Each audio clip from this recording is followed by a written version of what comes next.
Before sugar dominated desserts and drinks, medieval people relied on a surprising variety of natural sweeteners. These alternatives weren't just substitutes, they were central to medieval cooking, medicine, and trade. Some were rare and luxurious, others grew wild in fields and forests. Today, they've almost vanished from modern kitchens. But if you've got a sweet tooth and a love of history, here are 10 forgotten medieval sweeteners you can still taste today. Honey, the king of medieval sweetness. Long before refined sugar existed, honey reigned supreme. It was used in everything from sweet pies to mead and herbal remedies.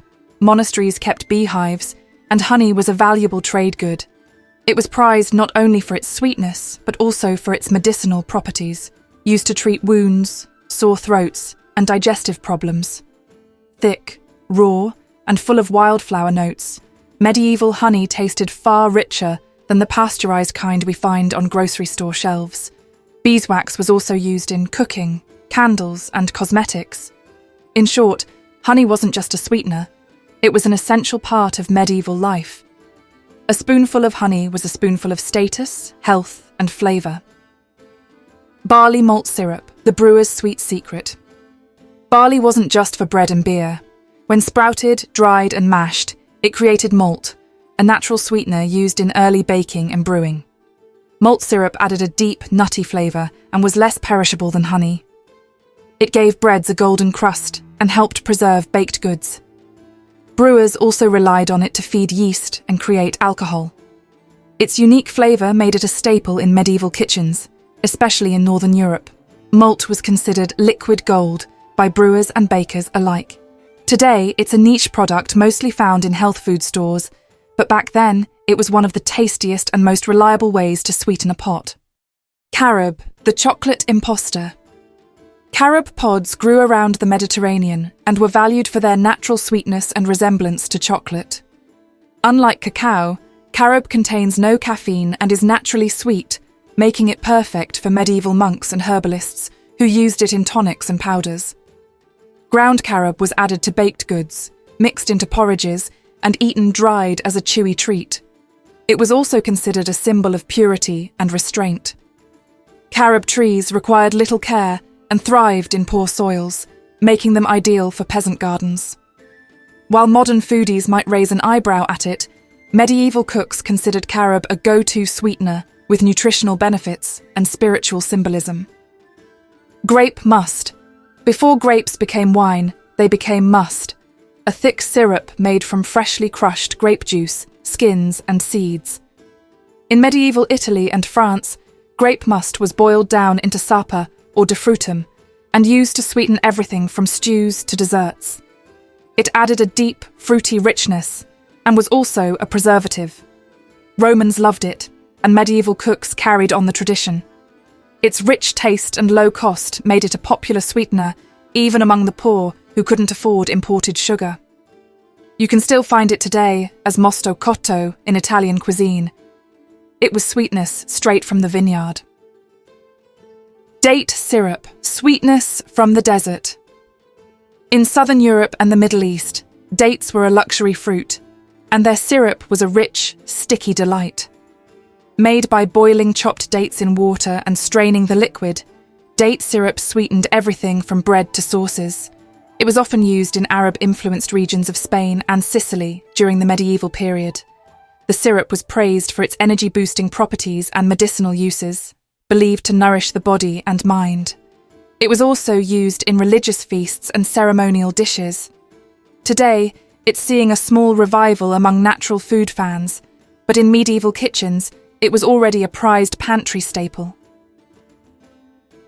Fig paste, the fruity spread that stuck around. Figs were widely grown and eaten across medieval Europe. Dried figs were chopped, mashed, and turned into fig paste, a thick, spreadable sweetener used in tarts, pastries, and even sauces for meat. Noble households imported exotic varieties, while peasants grew local figs wherever the climate allowed. Rich in fibre and natural sugars, fig paste was considered both tasty and healthy. It was also a key ingredient in travelling cakes and preserved foods. In a world without refrigeration, it was a sweetener that could last for months, which made it as practical as it was delicious. It's the original fruit spread. Apple molasses, the orchard's sticky secret. Made by boiling down cider or crushed apples, apple molasses was a thick, dark syrup with a tart, sweet punch. In colder climates where sugarcane couldn't grow, this orchard-based sweetener offered a tasty alternative. Cooks drizzled it over porridge, baked it into bread, and even used it as a glaze for meat. Its tangy complexity made it perfect for savoury dishes as well. While more common in colonial America, versions of this syrup existed in medieval Europe too, especially in apple-growing regions like Normandy and parts of Germany. Apple molasses was the countryside's answer to imported luxury sweets. Birch syrup, the northern elixir, move over maple.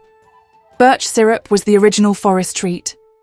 Harvested by tapping birch trees in early spring, this dark, molasses-like syrup had a unique, spicy sweetness. While harder to extract and less common than honey, birch syrup was used by communities in northern and eastern Europe, where other sweeteners were scarce. It flavoured breads and medicinal teas, and its mineral-rich profile made it especially valuable. Birch syrup had to be boiled carefully to concentrate its flavour, and some households treated it as a once-a-year delicacy. Although the yield was low and the effort high, medieval foragers considered it well worth it. Milk and cream, sweetness by fermentation. Fresh cream, whey, and milk were often reduced over low heat to concentrate their natural lactose sugars. The result was a sweet, custard-like reduction used in puddings and desserts. Known in some recipes as clouted cream or posset, these dairy-based sweets were often combined with honey or fruit for a rich, luxurious flavour. Monks and noble kitchens kept cows just for this purpose. It was nature's candy from the barnyard, and a surprising rival to fruit-based sweeteners. Sweetened dairy was also seen as a healing food, fed to the sick and the young. Licorice root, sweetness from the earth. Licorice wasn't just candy, it was a root medieval people actually chewed on like gum. Grown across southern Europe and prized in medieval apothecaries, licorice root was both medicine and sweet treat. It contains glycyrrhizin, a compound far sweeter than sugar. People steeped it in hot water, chewed the raw root, or added its extract to herbal tonics and syrup.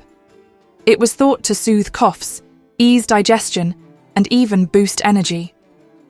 Licorice was included in travelling kits and field packs as a quick, shelf-stable pick-me-up. While modern licorice candy often uses anise instead, real licorice was once a prized source of sweetness that came straight from the soil. These forgotten sweeteners didn't just flavour food, they flavoured history. Each one tells a story of survival, ingenuity, and local resourcefulness. Before sugar changed the way we eat, medieval people had already mastered the art of sweetening life with what nature offered. Maybe it's time to bring some of that wisdom back, because history might just have better taste.